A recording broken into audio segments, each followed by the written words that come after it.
অপরাপর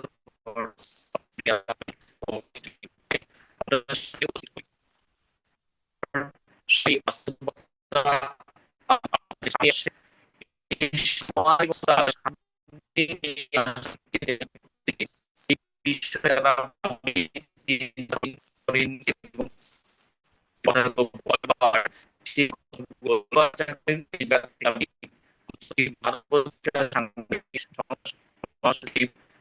বিশ্ব সমাজচিন্তাবিদ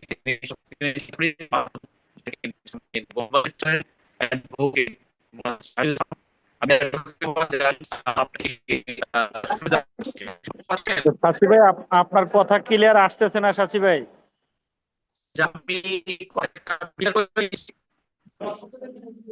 আপনার কথা ক্লিয়ার আসছে না। এখন শুনতে পাচ্ছেন? এখন শোনা যাচ্ছে। আচ্ছা, আমি এখন ভয়েস দিয়ে শুরু করছি, আমি ভিডিওতে যাচ্ছি। আমি আপনাকে আমাদের 24 ডিজিটাল নিউজের পক্ষ থেকে শুভেচ্ছা জানাচ্ছি। অ্যাডভোকেট জাহিদুল ইসলাম। আমি আপনার আজকে 19শে জুলাই এবং 2 বছর আগে 18ই জুলাই মুগ্ধ মারা গিয়েছিল, তারপরে ওই ছোট আনাস মারা গেছিল, তার আগের দিন আবু সাইদ মারা গেছিল। তো বিশেষ করে আমাদের জাতি রাষ্ট্র স্বাধীনতার 55 পরেই আমরা উন্নত বিশ্বের লিস্টে তো নাই, উন্নত বিশ্বের লিস্টের থেকে বাইরে আছি এবং এসডিজি অর্জনের আমরা একটা পর্যায়ে আছি। এসডিজি মানে সাস্টেনেবল ডেভেলপমেন্ট কান্ট্রি লিস্টে আমরা আসি। সেই জায়গা থেকে আমরা তৃতীয় বিশ্বের একটি দেশ বাংলাদেশ। তৃতীয় বিশ্বের, প্রথম বিশ্ব হলো ইউরোপ। ইউরোপকে বলা হয় প্রথম বিশ্ব, ফার্স্ট এড ওয়ার্ল্ড। তারপর দ্বিতীয় ক্যাটাগরি বিশ্ব হলো মধ্যপ্রাচ্য। তারপরে তৃতীয় বিশ্ব হলো আপনার দক্ষিণ এশিয়ার দেশ। সেই জায়গা থেকে আমাদের গণতন্ত্র সুসংহত নয়, অর্থনীতি এবং সামাজিক বাস্তবতা আমরা সুরক্ষিত নয়। সেক্ষেত্রে এখন কিন্তু প্রশ্ন উঠছে যে জুলাই আগস্টে যেটা হয়েছে সেটা বিতর্কের জায়গায় নেওয়ার জন্য একটা গ্রুপ লেগেছে। এটাকে পলিটিসাইজ করে নতুন করে এটাকে ব্যাক পেজে ঠেলে দিয়ে আবার গণতন্ত্রকে পিছনে ঠেলে দিয়ে সেই দুষ্ট চক্রকে আবার মাঠে আনবার চেষ্টা চলছে। এবং কেউ বলছে আজকে সেই দুষ্ট চক্রের কেউ কেউ বলছেন আবু সাইদ ইচ্ছা করেই লাঠি একটা হাতে নিয়ে তিনি নিজে ওইখানে নিজে সুইসাইড করেছেন, তাকে মারা হয় নাই। এই বিষয়গুলো চিকেন চালার চেষ্টা করছেন। পাশাপাশি এই যে ছাত্র জনতা যে প্রাণ দিয়েছে আপনার 14 থেকে 1600, প্রায় 6000 মানুষ গুম হয়েছে, নাম্বার 3 হলো 30,000 মানুষ আহত হয়েছে। এটা নাকি সব অল আর মেটিকুলাস একটা শব্দ ব্যবহার করা হচ্ছে। মেটিকুলাস মানে সাজানো পরিকল্পিত একটা ফ্যাক্টস বা ড্রামা। আপনি একজন সচেতন নাগরিক হিসাবে জুলাই আগস্টে যেটা হয়েছিল বা ঘটেছিল সেই বাস্তবতা আপনি কি দেখেন? সেটা যে গণতন্ত্র আন্দোলন হচ্ছিল, গণতন্ত্রকে আবার সামনে আনবার জন্য আন্দোলন হয়েছিল। বাংলাদেশ যাতে পথে থাকে, গণতান্ত্রিক চ্যানেলে বাংলাদেশ থাকে, সেই লাইনে বাংলাদেশ থাকে, সেই জায়গায় আন্দোলন হয়েছিল। এই বিষয়টা যদি ইতিহাসের পিছনে চাপা পড়ে যায়, এটা যদি এর রক্তে যদি মূল্যায়ন এই জাতি না করতে পারে এবং গণতন্ত্রকে পুনরুদ্ধার না করতে পারলে আগামী দিনে বাংলাদেশের গণতন্ত্র, বাংলাদেশের অর্থনীতি, সমাজ ব্যবস্থা মধ্যে পড়বে না। অ্যাডভোকেট মোহাম্মদ জাহিদুল ইসলাম। বিসমিল্লাহির রহমানির রহিম। জি ডিজিটাল 24 বিডি নিউজের আজকের অনলাইন কনফারেন্সে জি দেশ ও দেশের বাইরে থেকে যুক্ত যারা আছেন সকলকে জানাই আন্তর্জাতিক মানবাধিকার সাংবাদিক সংস্থার পক্ষ থেকে শুভেচ্ছা, অভিনন্দন। উপস্থাপক হিসেবে সাচি সাহেব যে বিষয়ে আলোচনার আনছেন জুলাই দিবস। দীর্ঘ প্রায় জি 24-এ আন্দোলন হয়েছে, 25 শেষ হয়ে এখন 26, 2 বছর পূর্তি শেষ হয়েছে। কিন্তু আমাদের দেশের যে ছাত্র জনতা আন্দোলন সংগ্রাম করেছেন, এই আন্দোলন সংগ্রাম শুধু 2024 ছাত্ররা করেনি। 1969, 1990 সকল আন্দোলনে বাংলাদেশের ছাত্রদের অগ্রণী ভূমিকা ছিল। সেই হিসেবে জুলাই সনদ বাস্তবায়ন সময়ের দাবি এবং সরকারের এই মুহূর্তে এই জুলাই সনদ বাস্তবায়ন করা একান্তই প্রয়োজন। তার কারণ হচ্ছে বিশ্বের ইতিহাসে যে ঘটনাগুলো ঘটে বা যা থাকে, যে ওই সকল ঘটনাগুলো ইতিহাসে লিপিবদ্ধ না থাকলে পরবর্তী প্রজন্ম জানার মতো কোনো বিষয় থাকবে না, বা পরবর্তী প্রজন্ম এই বিষয় সম্পর্কে সচেতন বা অবগত থাকবেন না। যেমন বাংলাদেশে 1969-এর স্বাধীনতা যুদ্ধের ঘটনা এখনো ইতিহাস বিদ্যমান আছে। 1990 গণঅভ্যুত্থানের আন্দোলনের ঘটনা এখনো ইতিহাস রচিত আছেন। সেই হিসেবে জুলাই সনদ বাস্তবায়ন এটা সময়ের দাবি। আমাদের দেশের গণপ্রজাতন্ত্রী সরকার বেশ কিছুদিন আগে বিভিন্ন দলমত নির্বিশেষে একটি কমিটি করেছেন সংবিধান সংস্কার।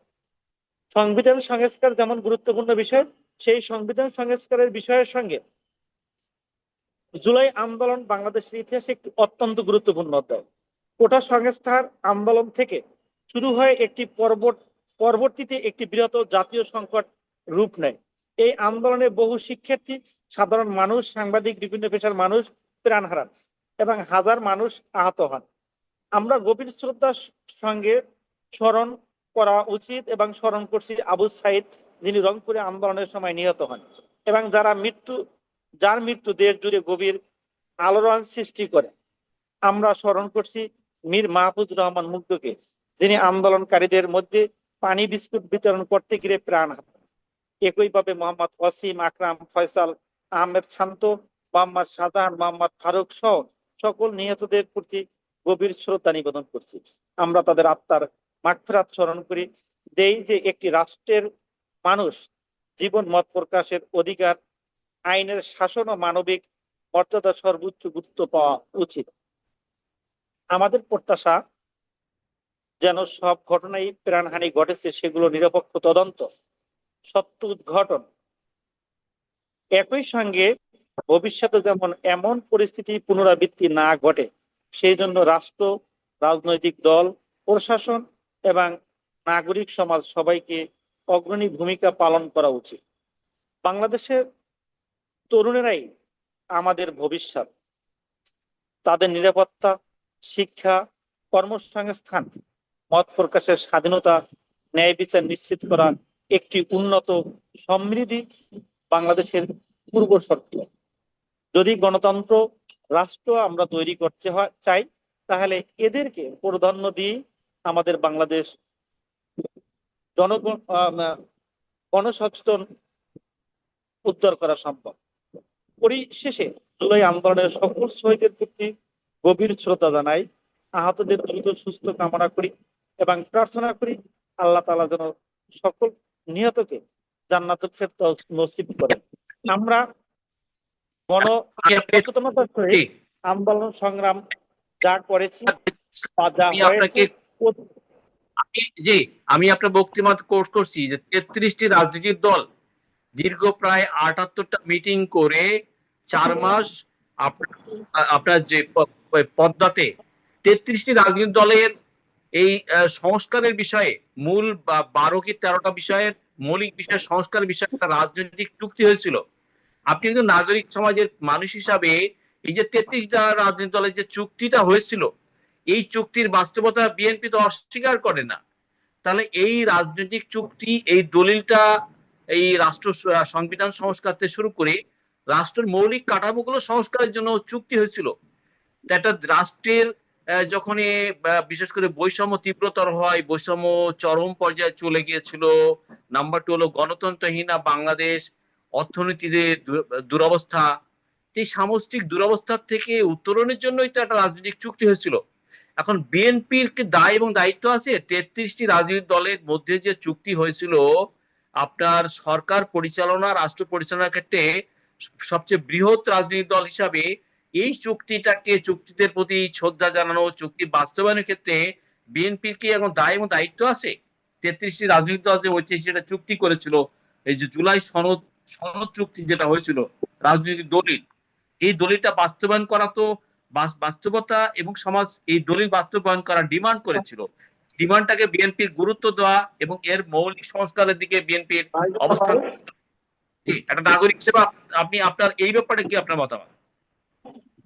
এ ব্যাপারে একটা বিষয় একবারে নিড এন্ড ক্লিন, একবার হোয়াইট ভাবে পরিষ্কৃত, যেখানে যখন এই 33টি দল মত নির্বিশেষে এই জুলাই সনদের বাস্তবায়নের জন্য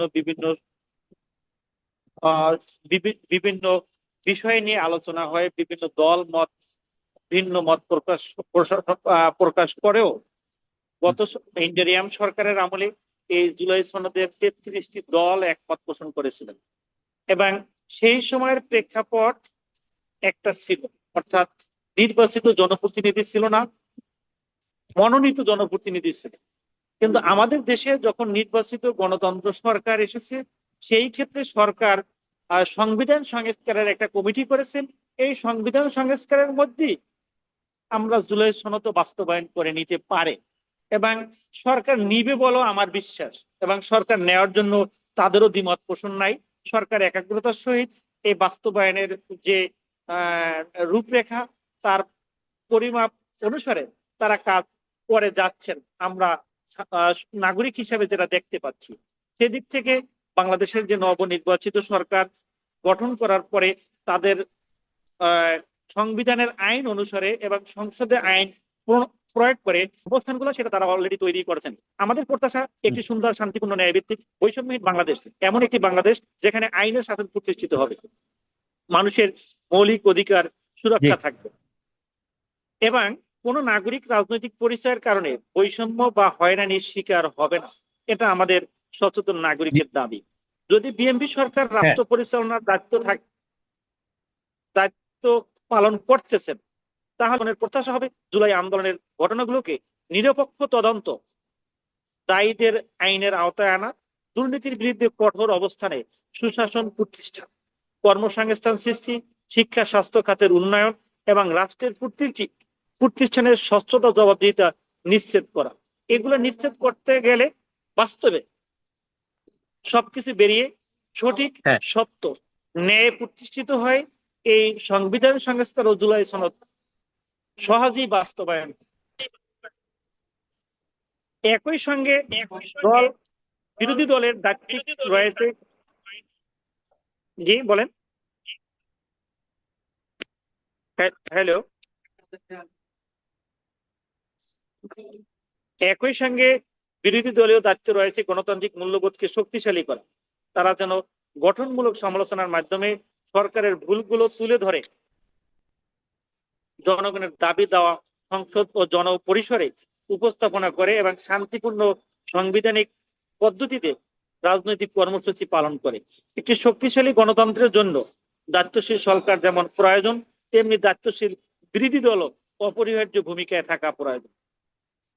আচ্ছা, আমি জাহিদুল ইসলাম, আমাদের একসময় বিরোধী দলের নেত্রী ছিলেন এবং তিনিও 3বারের প্রধানমন্ত্রী ছিলেন, সদ্য বেগম খালেদা জিয়া, সদ্য আমাদের সকলের নেত্রী। তিনি কিন্তু একসময় একটা আন্দোলনে তিনি বলেছিল যে তার দল যদি কখনো ক্ষমতা আসে, আপনার ওই যে বালুর ট্রাকের সামনে রেখে এই সংবিধান, এটা পচনশীল সংবিধান, অকার্যকর সংবিধান, এই সংবিধানকে আমি ছুঁড়ে ফেলবো, এই আওয়াজটা কিন্তু দিয়েছিলেন। তো এখানে বিএনপির সেই রিয়ালাইজ ছিল যে এই সংবিধান অকার্যকর, এই সংবিধান গণতন্ত্র বাংলাদেশের গণতন্ত্র দিতে পারে না, গণতন্ত্রের দিক থেকে অকার্যকর, বাংলাদেশের মানুষের সামষ্টিক অধিকার দিতে পারে না, সমস্ত মৌলিক অধিকার দিতে এটা ব্যর্থ সংবিধান। এই বাস্তবতায় বিএনপি যখন উপলব্ধি করেছে এবং জুলাই সনদ চুক্তি যখন 33টা রাজনৈতিক দলের হয়েছে, বিএনপি প্রধান দল হিসাবে, তাহলে এই সংবিধান যদি বিএনপির কাছে, তাদের কাছে এই বাস্তবতা তারা যদি উপলব্ধি করতে পারে, সংবিধানে অনেক অসঙ্গতি বিষয় আছে, রাষ্ট্র পরিচালনা থেকে শুরু করে আইনের শাসন, সুশাসন, দুর্নীতি দমন ক্ষেত্রে, অর্থনীতি ক্ষেত্রে সকল জায়গা থেকে এটা অসঙ্গতি এবং ত্রুটিপূর্ণ একটা সংবিধান। এই বাস্তবতাকে স্বীকার করে মৌলিক সংস্কারের ক্ষেত্রে এখন বিএনপি কে অবস্থানে থাকা উচিত এবং বিরোধী দলকে সাথে একটা এই ক্ষেত্রে একটা রাজনৈতিক ঐক্যমতের মধ্য দিয়ে মৌলিক সংস্কারগুলো সংবিধানে করা, যে সংস্কারের মধ্য দিয়ে বাংলাদেশ প্রকৃত গণতন্ত্রের জায়গায় থাকবে এবং জনগণের সামষ্টিক নাগরিক অধিকার সেই পূর্ণতা পাওয়ার জন্য, বিকাশের জন্য কার্যকরী ব্যবস্থাপনার দিকে কি বিএনপি যাওয়া উচিত? হ্যাঁ, অবশ্যই আপসীর নেত্রী বেগম খালেদা জিয়ার আত্মার মাগফিরাত কামনা করি। সে মৃত্যুর বেশ কিছুদিন আগে একটি আলোচনায় আমরা শুনতে পেয়েছি যে তিনি বলেছেন একটা এই কর্মসূচিতে সংবিধান তিনি স্পষ্ট বলছেন বালুর ট্রাকের সামনে এই যে এই আমি ক্ষমতা সংবিধান আসলে এই সংবিধানকে ছুড়ে ফেলে দেব, নতুন সংবিধান আমরা শুধু করব, আমি ক্ষমতা আসলে কার্যকরী না, সংবিধান করব।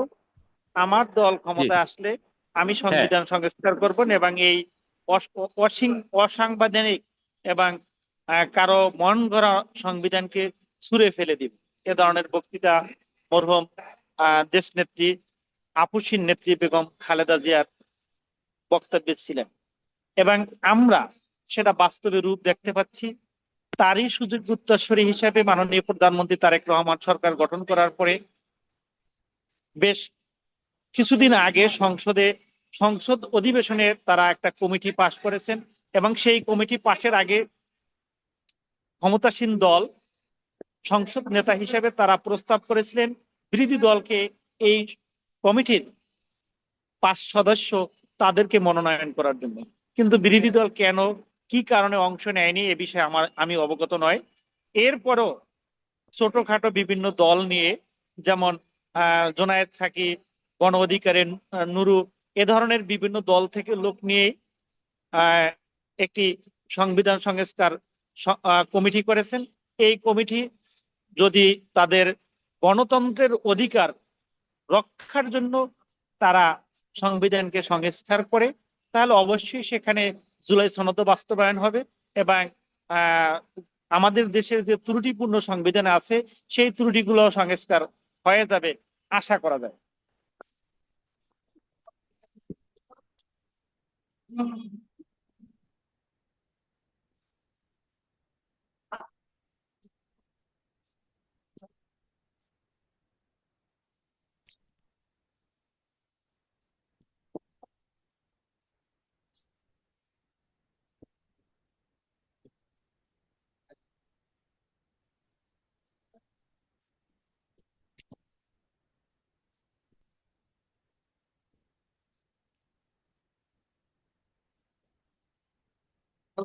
শাসি ভাই, আমি আপনার কথা শুনতে পাচ্ছি না।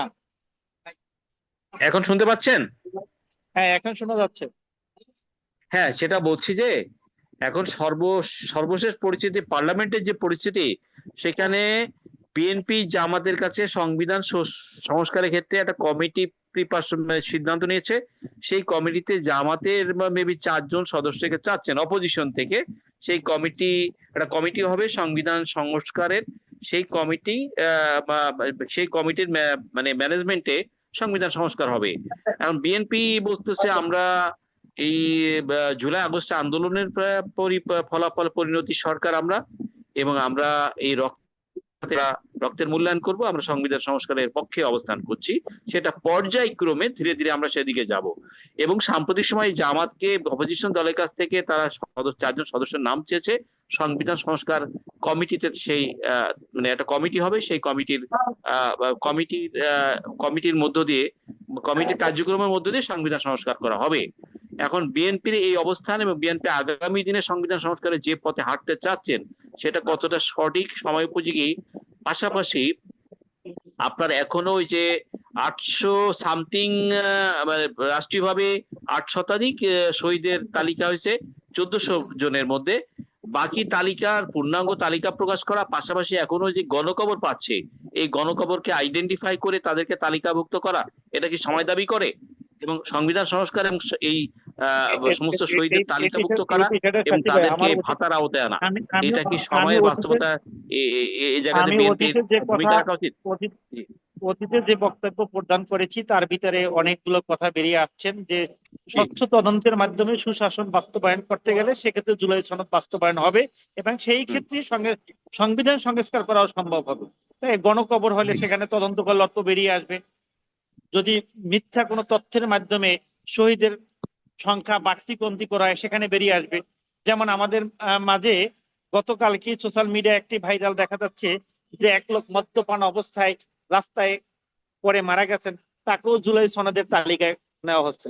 কিন্তু এক্ষেত্রে প্রশাসন সঠিক তথ্য সংগ্রহের মাধ্যমে তদন্ত করে এর সুনিশ্চিত করা সম্ভব হবে এবং যে সংবিধান সংস্কার হচ্ছে, যে কমিটি দেওয়া হচ্ছে আমরা তাদের প্রতি বিশ্বাস আস্থা রাখতে পারি।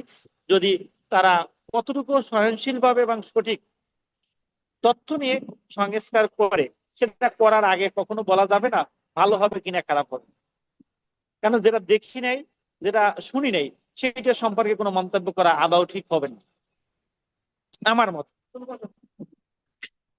কিন্তু সংস্কার কোনগুলো হবে সেটা তো 13টা বিষয়ে আপনার 33টি দল, বিএনপি জামাত এনসিপি সহ 33 দল তো আপনার 78টা মিটিং করে পদ্মা ভবনে এটি রাজনৈতিক চুক্তি করেছিল এবং 13টি বিষয়ে সংস্কার এবং মূল 86টি 13টি মানে ডিপার্টমেন্টে 86টি বিষয় সংস্কার হবে। তো সেই জায়গাতে একটা ওই রাজনৈতিক চুক্তি হয়েছিল, মানে কোন বিষয়গুলো সংস্কার হবে। রাজনৈতিক চুক্তির মধ্য দিয়ে তো রাষ্ট্রীয় সংস্কার হয়, যেটা রাজনৈতিক দলগুলো ব্যবস্থাপনায়, যে রাজনৈতিক দল যুক্তি হয়েছে, রাজনৈতিক দল ব্যবস্থাপনায় সেটা তো একটি চুক্তি হয়েছে এবং এই রাজনৈতিক দল ব্যবস্থাপনায় এই চুক্তি তো আহ, চুক্তি করার জন্যই তো, বাস্তবায়ন করার জন্য তো চুক্তি হয়েছে। এখানে দুটো ম্যাটার সাচি ভাই, একটা হচ্ছেন হুম। যেই চুক্তি 33 দল করেছিলেন ওই সময়ের প্রেক্ষাপট এবং বর্তমান প্রেক্ষাপট এক নয়। যে কথাটা আমি অতীতে বলেছি, ওই সময় ছিলেন মনোনীত কিছু ব্যক্তি ইন্টারিয়াম গভর্নমেন্টের উপদেষ্টা অর্থাৎ মন্ত্রী পদমর্যাদায় ভূমিকা পালন করা। তারা দেশের শান্তি শৃঙ্খলা বিরাজমান রাখার জন্য বিভিন্ন দল মত নির্বিশেষে কমিটির মাধ্যমে লিখিত বক্তব্যের মাধ্যমে লিখিত ভাষার মাধ্যমে তারা একটা সংস্কার চেয়েছিলেন। কিন্তু আমরা তো এখন বাস্তবে বাংলাদেশের জনপ্রতিনিধি জনগণের ভোটে, বাংলাদেশের সাধারণ মানুষের ভোটে নির্বাচিত সংসদ সদস্য গঠন করে, সেই সংসদ সদস্যের মধ্যে থেকেও মন্ত্রী পরিষদ গঠন করে বিরোধী দলকে একটা অপশন দিয়ে কিন্তু একটা এখানে সংস্কার তো কমিটি আপনার তৈরি বিএনপি করেছে। পজিশন আছে, জামাতের এনসিপি অপোজিশনে, প্রধান রাজনৈতিক দল দুটো তো পার্লামেন্টে অবস্থান করতেছে। সেখানে যারা নেতৃত্ব স্থানীয় রাজনৈতিক দল ছিল, বিএনপি ছিল, সেক্ষেত্রে জামাত ছিল, এনসিপি ছিল। সেই ক্ষেত্রে বলেন। এখন তো বাংলাদেশে নিবন্ধিত যতগুলো দলই আছেন সকল দলের প্রতিনিধিত্ব হিসেবেই সংসদে আছেন। সকল দলের প্রতিনিধিত্বের মধ্য থেকে সংসদ নেতা হিসেবে বর্তমান প্রধানমন্ত্রী তারেক রহমান সাহেব একটা কমিটি গঠন করার প্রস্তাব করেছিলেন। হয়তোবা সেই ক্ষেত্রে 7 দল না জানি 11 দল এই কমিটিতে অংশগ্রহণ করেননি। সেক্ষেত্রেও তারা তো সংসদে আছেন, তাদের বক্তব্য পেশ করতে পারেন। হয়তোবা কমিটিতে নাই, তাদের লেখন না প্রচার হচ্ছেন না, কিন্তু তারা বলার অধিকার তো সংসদে তাদের উন্মুক্ত আছেন। এবং আমরা বেশ কিছুদিন দেখছি সংসদে বিভিন্ন বিষয়ে বিরোধী দল বিভিন্ন বক্তব্য প্রদান করেন। সেই বক্তব্য প্রদান করার পরিপ্রেক্ষিতে ওই সংশ্লিষ্ট মন্ত্রণালয়ের মন্ত্রীরা তাদের কথার জবাবও দিচ্ছেন। সেক্ষেত্রে তাদের তো অপশন এখনো আছেন, তারা তো জনগণের ভোটে নির্বাচিত সরকার, সেহেতু তারা তো এই অধিকার রাখেন।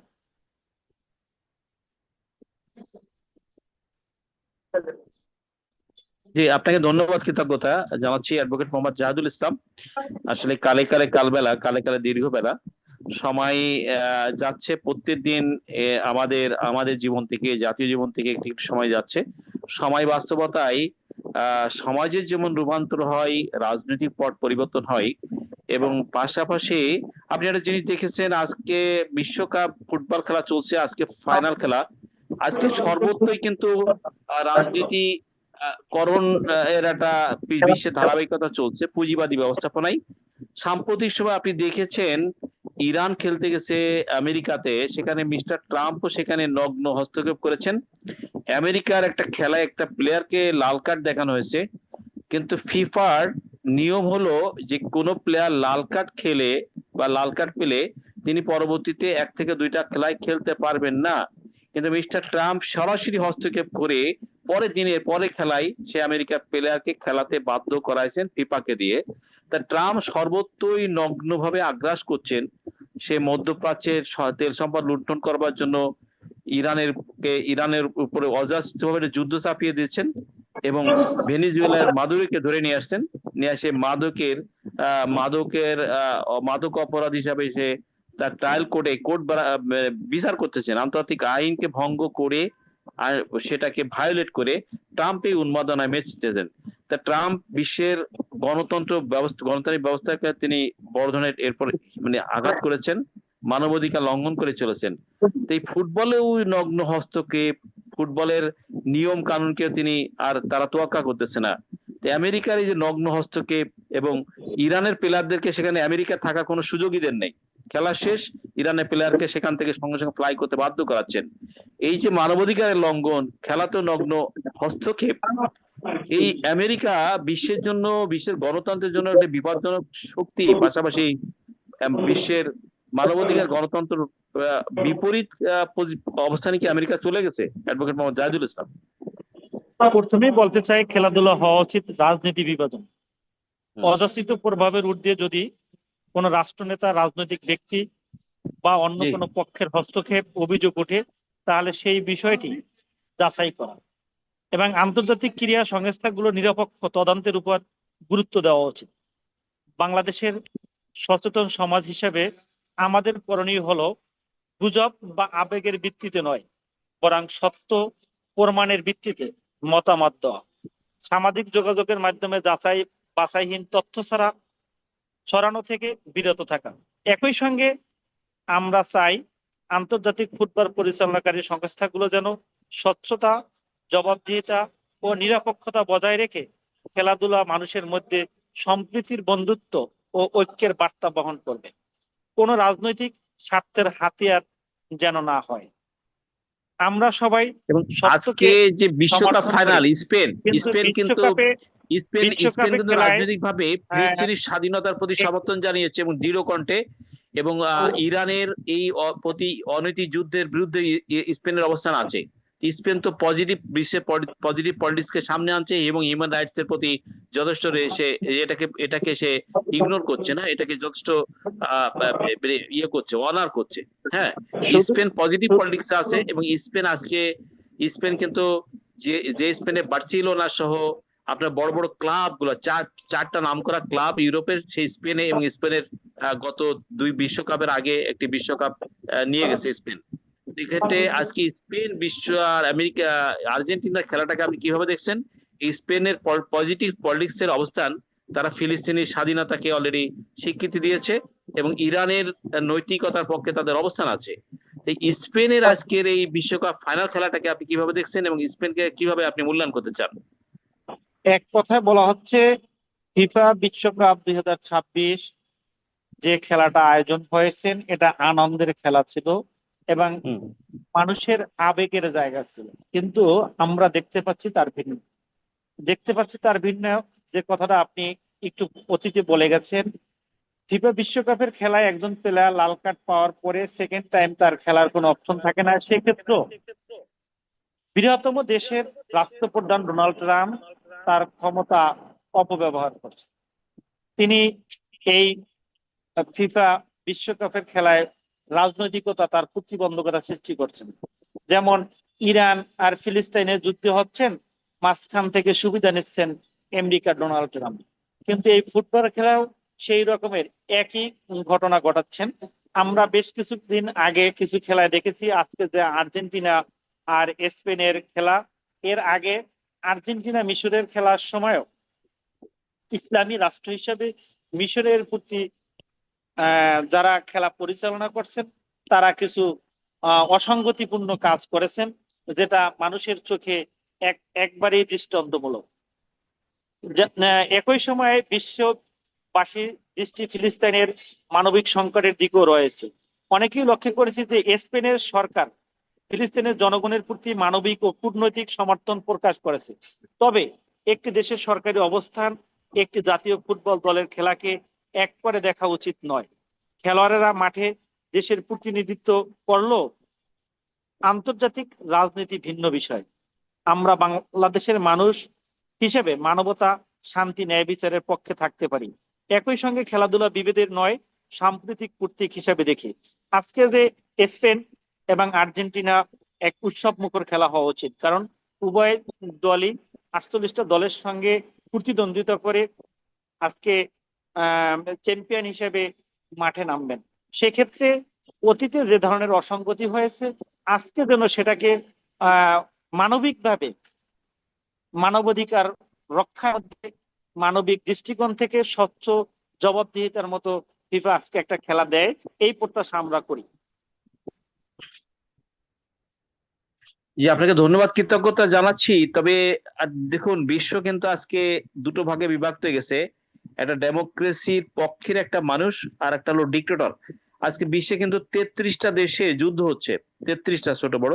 বার্মাতে কিন্তু সেখানে মিলিটারি গভর্নমেন্ট আর এন্টি ডেমোক্রেসি যারা অ্যালায়েন্স আছে তাদের মধ্যে আজকে কিন্তু আপনার আজকে ধরে 4 বছর, মিনস 1921 সাল থেকে 5 বছর ধরে বার্মা কিন্তু যুদ্ধ চলছে।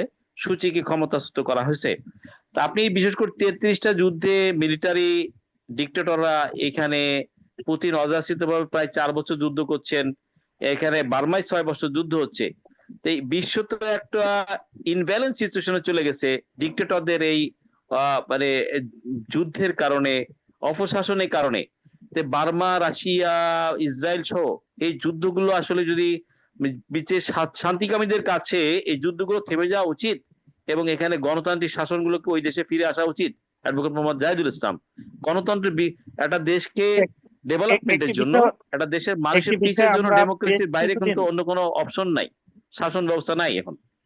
বলেন। এক কথা বলতে গেলে আমরা বেশ কিছু বছর ধরে দেখতেছি আমাদের বিশ্ব নেতা যারা বিশ্বকে পরিচালনা করেন, তারা ইউনাইটেড অর্থাৎ জাতিসংঘের সার্কভুক্ত রাষ্ট্রগুলোর যারা রাষ্ট্রপ্রধান এবং যারা বিশ্ব নেতা হিসেবে বিশ্বের দরবারে পরিচিত, তারা তাদের স্বার্থ হাসিলতা না দেখে যদি মানবিক দিক থেকে দেখে, তাহলে মনে হয় যেন এই বিশ্বযুদ্ধ থেকে সকল রাষ্ট্র পরিত্রাণ পায়। কিন্তু আমরা বিশ্ব নেতাদের কাছে জোর দাবি থাকবে, তারা যেন তাদের কারো ব্যক্তি স্বার্থ না দেখে জনস্বার্থকে দেখে মানবিক দিক বিবেচনা করে দেশের সকল যুদ্ধ বিগ্রহ থেকে শান্তি বয়ে আনে, এ প্রত্যাশা সকলের কাছে। জি, আপনাকে আমাদের 24 ডিজিটাল নিউজের পক্ষ থেকে কৃতজ্ঞতা ধন্যবাদ জানাচ্ছি। আন্তর্জাতিক মানবাধিকার সাংবাদিক সংস্থার সেক্রেটারি অ্যাডভোকেট মোহাম্মদ জাহিদুল ইসলাম, আপনি বিশেষ করে